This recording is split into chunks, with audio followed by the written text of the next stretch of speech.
Hi and welcome to Lois and Morgana Davidson Art. It's Lois here, and today I'm going to be painting this little early spring hedgerow scene where all the sort of leaves are just starting to come into bud and just starting to uncurl, and the hedgerows are all looking a little bit brighter. The sun is nice and bright and lighting up the meadow beyond the hedgerow, and so that's what I'm going to be painting today. It's inspired by this photograph that I took on a walk near Friston Forest on the South Downs the other day. I've brightened it up a little bit for the painting, and here's my sketch where I've sort of roughly worked out the kind of feel that I want to have for the painting. I'm going to make it even looser than that sketch though. So I'm going to be painting wet in wet to start with, and using a 1.5 inch Princeton Aqua Elite Modeler wash brush to wet the page all over. I'm using Saunders Waterford cold pressed paper. It's 11 inches by 15 inches or 28 centimetres by 38 centimetres, and it's taped to my board with ordinary decorator's masking tape, and my board's at an angle of about 45 degrees, and I'm going to be painting wet in wet. I've just roughly sketched out the position of my my straggly hedgerow and my ivy covered tree and the South Downs in the background, and this is a mixture of cobalt blue, indigo and some burnt sienna just to grey it down a little bit, and I'm using my wash brush to paint it in horizontal brush strokes across the page. Going to add a bit more blue across the top because it's a little bit too grey. As I say, I do want to have a blue sky today for this painting. I want it to be filled with the promise of spring, and then bringing it down paler and greyer as I approach the land. I'm painting right through where my hedgerow will be, and then changing up my colour a little bit by adding a bit more of my burnt sienna, a bit of raw sienna, and I'm going to try and just establish the very, just a hint of my distant hill running across the background. So what I'm trying to do now is to get in an underpainting that just gives me a really nice soft base on which to paint on. So I've got my sky, my distant hill, and of course my foreground, which will contain my hedgerow and my ivy covered tree. Trying to just keep that strip of land slightly brighter where I'm going to have the sunlit field just between the hedgerow and the distant hill. And still using this 1.5 inch Princeton Aqua Elite Modeler brush, I've mixed up a sort of brownish grey with my little bit of cobalt blue mixed into my burnt sienna and raw sienna, and I'm using the tips of the brush to dance around in the foreground with this colour. You can see it's softening and blending as soon as I put the paint onto the page because of the wetness of the paper, and I can keep dipping into slightly different hues, varying up the hues of brown, green and grey to gradually build up some texture, subtle light and mid-toned texture in my foreground. And so these seemingly random sort of calligraphic marks will all soften and diffuse back into the hedgerow, but hopefully will just give me that base on which to paint a bit of detail later on. And when I say detail, it's going to be impressionistic detail, just brushwork and marks that will hopefully suggest the hedgerow that I'm trying to paint.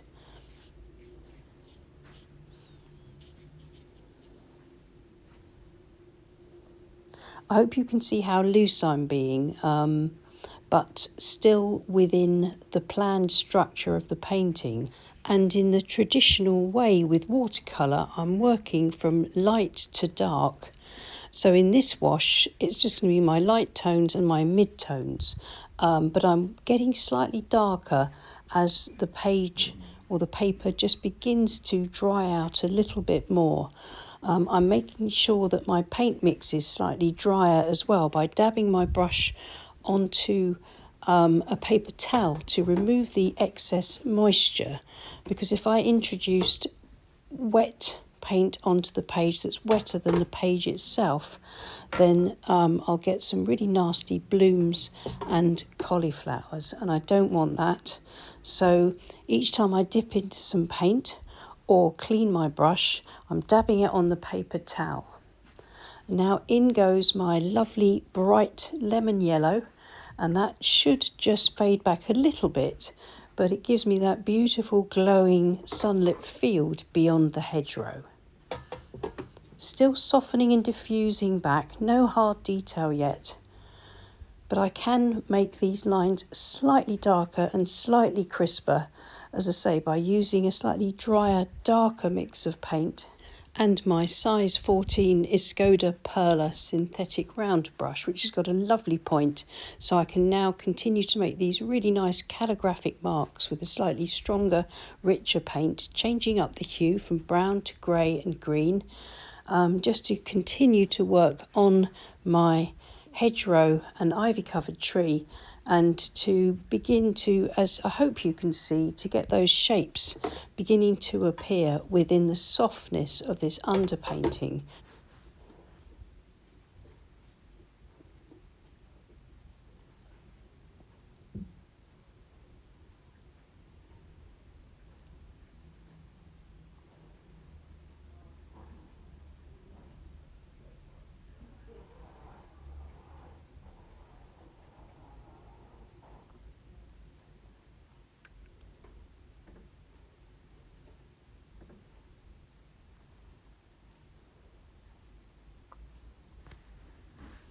Just these scribbly marks.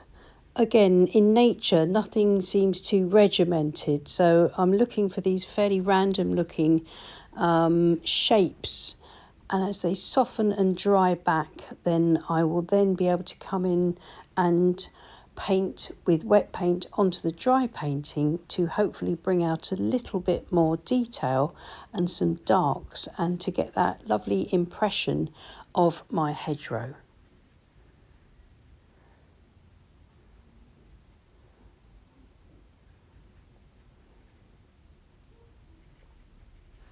I hope you can see how far down on this brush that I'm holding it, and that keeps my brushwork really loose and expressive, and I'm really enjoying painting this way. I've decided to try just before the paper dries to establish my distant hill a little bit more, because it had become lost.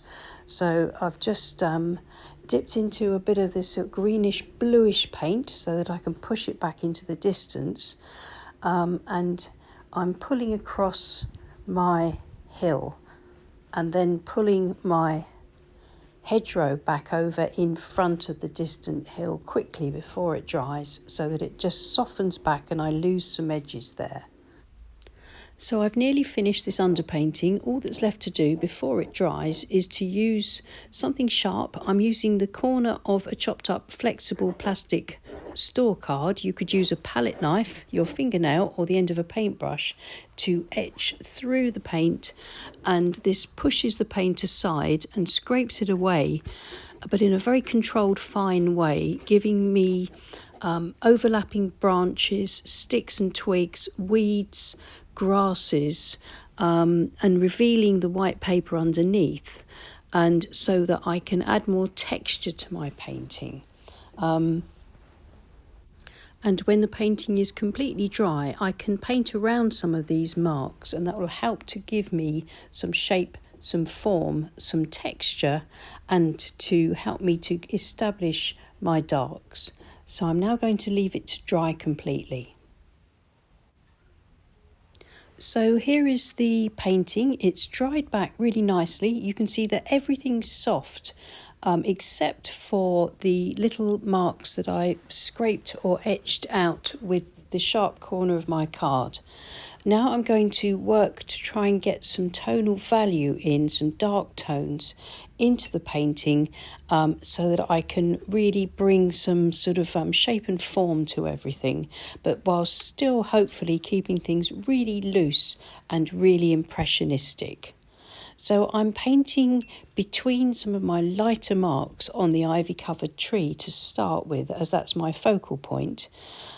Leaving some of those marks unpainted, so negatively painting around those areas. This dark I have made up from cobalt blue, indigo, burnt sienna, and I've added a little bit of Paynes grey to it to get it nice and dark. And I'm just using this paint to, as I say, working around the brushstrokes and the marks in order to sort of enhance them and get those nice dark shadows in.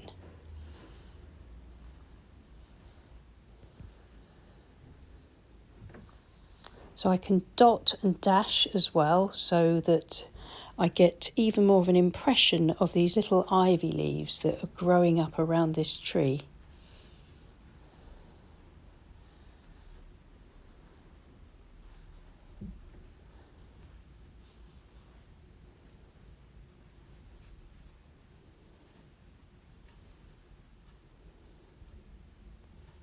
Again, using a combination of the calligraphic marks I was using earlier on, but this time with a mid-value paint onto the dry painting. So I'm painting wet on dry and smudging here and there with my finger to soften areas back if I need them to be softer, and making sure I don't paint over all the marks, the tones, the hues and the textures that I created in the underpainting, because that beautiful underpainting needs to be seen beneath my marks.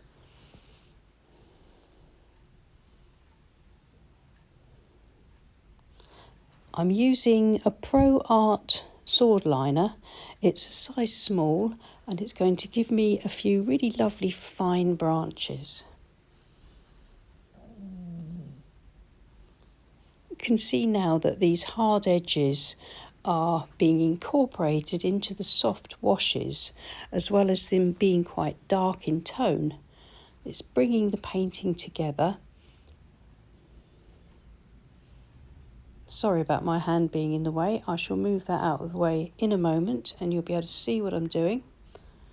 It's literally just going over my sort of pencil sketch and extending the soft wash that I created earlier, focusing very much on trying to keep the ivy around the base of the tree, extending up 2/3 of the way up the page, and then the rest is going to be the twigs as they sort of burst free from the ivy. I'm going to put in a few little dots and dashes here just to show either the sort of old dead winter leaves still clinging to the branches, and maybe just the start of a few new leaves just beginning to sort of bud.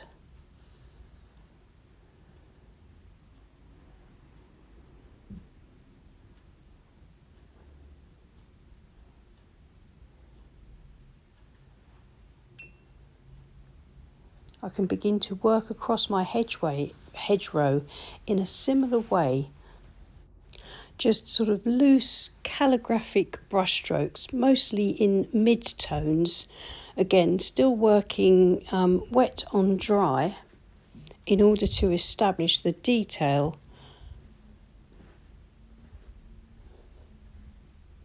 or the suggestion of detail.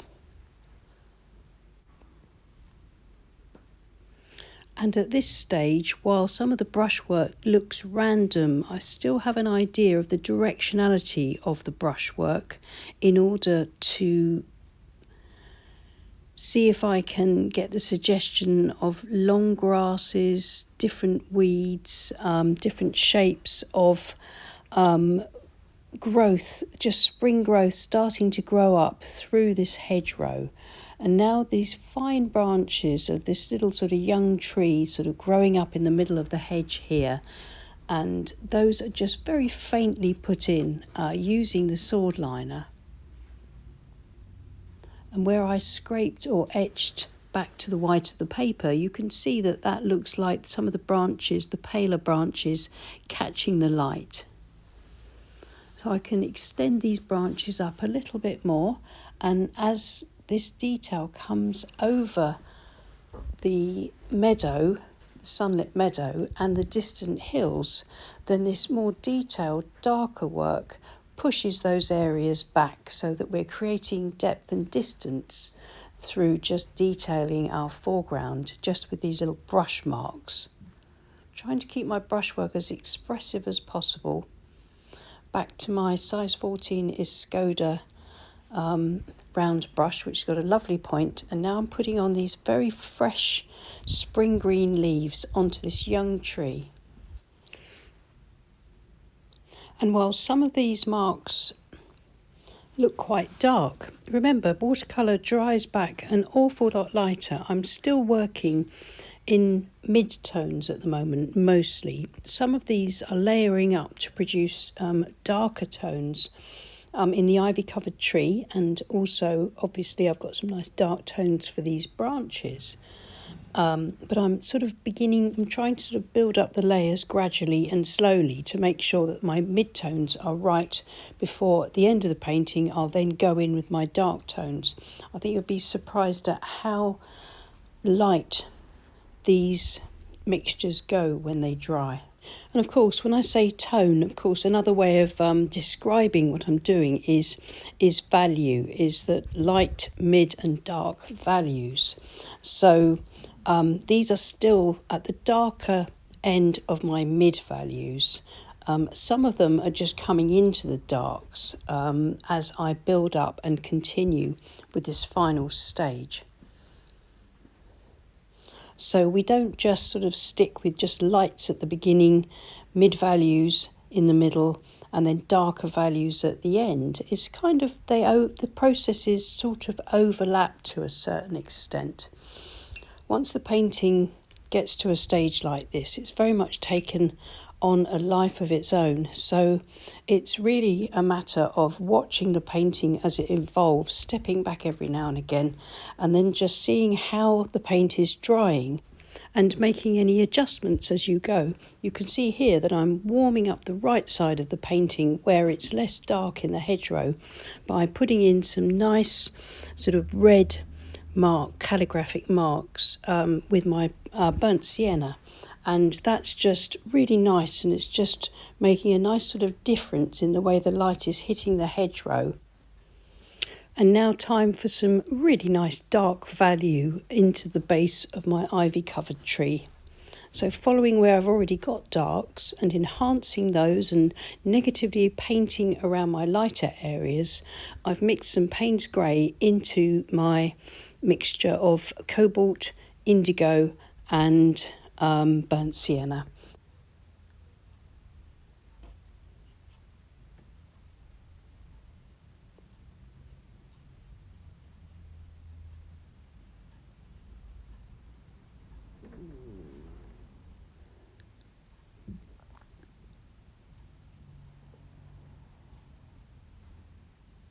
So just carefully working to build up the darks without overdoing it, just trying to sort of bring the painting together and make sure that there's a sense of connection in the shadows all around the hedgerow, sort of radiating out from the shadow underneath all the plants and the ivy and all the overgrowth and hedgerow around the ivy covered tree, extending across from the left of the painting, coming through to the right, not just painting with this sort of dark neutral grey, but also painting with some slightly greener paint at times as well, so that it's sort of lightening the shadows and freshening them up in places, just making them a bit more interesting to look at, but also lightening them up towards the right side of the painting where it's going to be much lighter and fresher.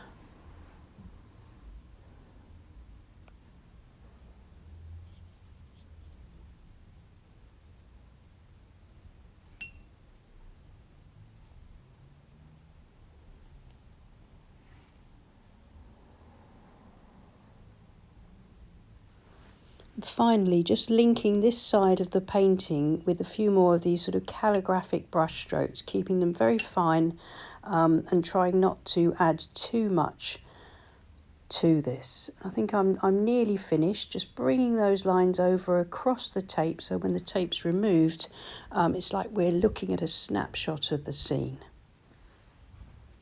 And I think I'm just about done. I'm going to step back and have a look at it, and if there's anything else, it's not much. It's just going to be a few dots and dashes of leaves just to change the shape there a little bit, just to bring a few more leaves out from that trunk.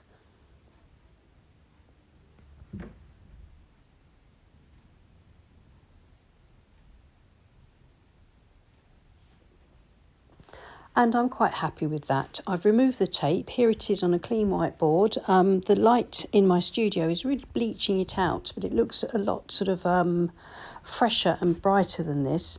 But I'm quite pleased with this. It really does remind me of that wonderful walk that I had just on the edges of Friston Forest a couple of weeks ago.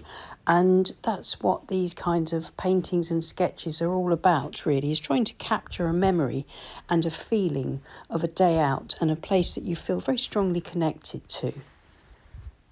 Here it is. This is how it looks in real life. The colours are true to the way they look in the painting. So here's a photograph that's been taken to show the real colours in real life, and I'm really pleased with that lovely band of pasture or meadow beyond the hedgerow. The way it stands out as a sunlit field is a nice effect, and it really helps to show off the suggested detail of the hedgerow itself, and of course the depth and distance as we sort of see the distant hills of the South Downs beyond. Well, if you enjoyed watching me paint this, please click on the thumbs up bell, and I hope you'll maybe have a go at using similar methods to paint some of your own local landscapes, either from photographs or from plein air sketches. So thank you so much for watching, and thank you so much to everyone that supports us on Patreon. And if you haven't subscribed to our channel already on YouTube, it's free to do. Please subscribe. It really helps with our reach with the infamous YouTube algorithm. So thank you once again, and I'll see you soon. Take care and happy painting. Bye.